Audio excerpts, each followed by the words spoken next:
Trap is the newest film by M. Night Shyamalan, and it stars Josh Hartnett, where he plays a father that takes his daughter to this concert. Once he arrives and is almost settled, he sees that there's a heavy presence on the police. He would soon find out through the world's most honest employee that this whole concert is, in fact, you guessed it, it's a trap! The cops were tipped off that a serial killer known as the Butcher was going to be there, and it turns out that Josh Hartnett's character is that serial killer. Now, up until recently, I had officially seen every M. Night Shyamalan film. I had not seen The Village or Lady in the Water until I recently watched them for the first time. So now I have officially seen every M. Night Shyamalan film, including this one, Trapped. But generally speaking, and I think everyone would agree that M. Night Shyamalan at this point, he is one of those filmmakers where, hey, flip a coin, the movie's either going to be good or it could be terribly bad. He has given us classic films such as The Sixth Sense, Unbreakable, Signs, hell, even Split, I say, is his best film from the past 10 years. But he has also given us films that were complete, utter shit, like The Last Airbender, After Earth, The Happening, and the aforementioned Lady in the Water.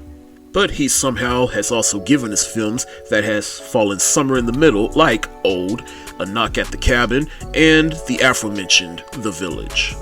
And where does Trap fall? I'd say somewhere in the middle for most people, but for me, I enjoyed the hell out of this movie, to be honest. To me, this is, at least in my very humble opinion, his best film since Split, which was released back in 2017.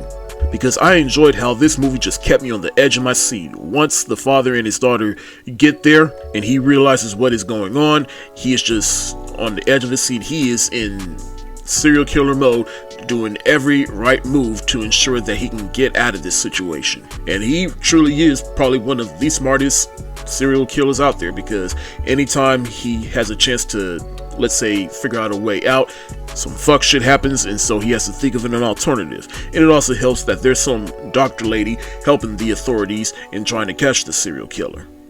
And it really isn't one of those situations where, like, he's a serial killer with a code. He's just downright evil. And Josh Hartnett plays his character so well. He carried this movie on his shoulders. And it's crazy because he hasn't been in anything in a long time, though I do remember he did have a small role in Oppenheimer last year. But I don't know what happened to him. I did not see him in anything until last year. And it's cool to see him in a leading role again. And this was a great comeback movie for him. Now, this movie has all the M. Night Shyamalan isms, from the clunky dialogue to some of the camera work that he usually does in most of his movies, but emphasis on the dialogue, because yeah, the dialogue is a bit awkward at times, but in the role of Josh Hartnett's character, it worked, because you gotta think, he's a serial killer, he is in his own mind, but at the same time, he's a loving father to his daughter, and so he just has that awkward dad energy. And so that worked with the dialogue that M. Night had written for him.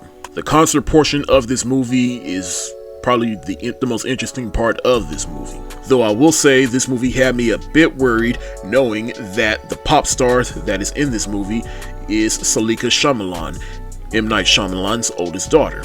Because at first I was like, okay, M. Night, we know what you're doing here. It's funny because nepotism is running deep in this family this year, because M. Night's other daughter, Ishana Shyamalan, came out with The Watchers, which was released back in June. And now here's M. Night again promoting his own daughter, who's an actual singer. And don't get me wrong, she is a great singer and she is very pretty.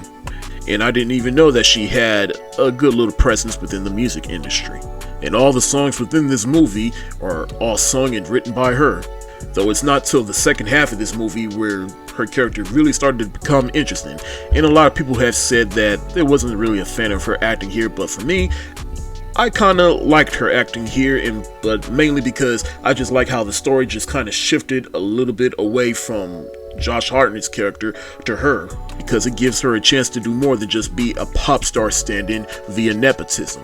So I will say the reason I'm not going to give this movie 2 of my highest ratings is because I do feel like the ending of the movie did kind of drag on a bit. There were multiple times during the third act where I thought the movie was going to end, but then it just kept on going until it got to the very last portion of the movie that basically ends the movie, is where we get the twist in which we find out who tipped off the cops. And once I find out who it was, I'm like, oh, okay, that's pretty interesting. I did not see that coming. At least for me, I didn't see it coming. Let's just say it's in the back of your mind, but you're not thinking about it. But I'm not gonna spoil it for you, I promise. But like I said, I really enjoyed this movie. Do I think it's perfect? Not necessarily, but was an enjoyable theater experience? Hell yes. And I stand on my opinion that this is his best film since Split. Or at the very least, his most entertaining film since Split. And that's why I'm gonna give Trap the thumbs up emoji.